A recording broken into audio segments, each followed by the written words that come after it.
રાજકોટ જિલ્લાના ઉપલેટા તાલુકાના અરણી ગામે ખેડૂતોએ ડુંગળીની નિકાસબંધીને લઈને અનોખો વિરોધ કર્યો। રાજકોટ જિલ્લા ઉપલેટા તાલુકાના અરણી ગામના ખેડૂતોના ડુંગળીની નિકાસબંધીને લઈને અનોખો વિરોધ।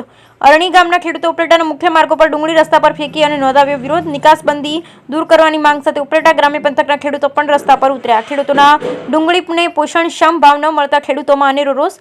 ગોંડલ બાદ હવે ઉપલેટા પંથકના ખેડૂતો ઉતર્યા રસ્તા પર। ખેડૂતોએ રસ્તા પર ડુંગળી ફેંકીને સરકારને જગાડવાનો કર્યો પ્રયાસ। બ્યુરો રિપોર્ટ વિપુલ ધામેચા।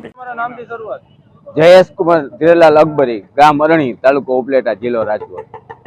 આજે 7 તારીખે જ્યારે નિકાસબંધી પર પ્રતિબંધ નિકાસબંધી કરી ત્યાર પછી 700-800 રૂપિયામાં વેચાતી ડુંગળી આજે 200-300 રૂપિયા। વિજયભાઈ દલસાણીયા મારું નામ છે અને એક ખેડૂત પુત્ર છું।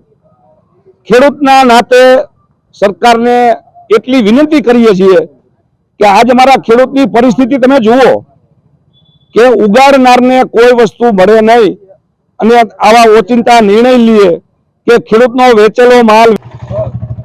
આ મારી 7 વીઘાની ડુંગળી છે। 7 વીઘાની ડુંગળીમાં મેં 700 રૂપિયામાં દીધેલી હતી। એ સરકારે તાત્કાલિક નિર્ણય લીધો, નિકાસબંધી કરી હતી। ડુંગળી કોઈ લેવા ન આવ્યું। અમારું ડુંગળી લેવા ન આવ્યું એના માટે ડુંગળી બધી જો ઊંઘી ગઈને અમે નાખી દીધી અને એના માટે અમને આમ રોષ ચડ્યો કે ડુંગળી આપણી લેવા કોઈ ન આવ્યું। એટલે અમે અહીંથી ઉપલેટા લગીને અહીંથી 7 ટ્રેક્ટર મોકલા તાલુકા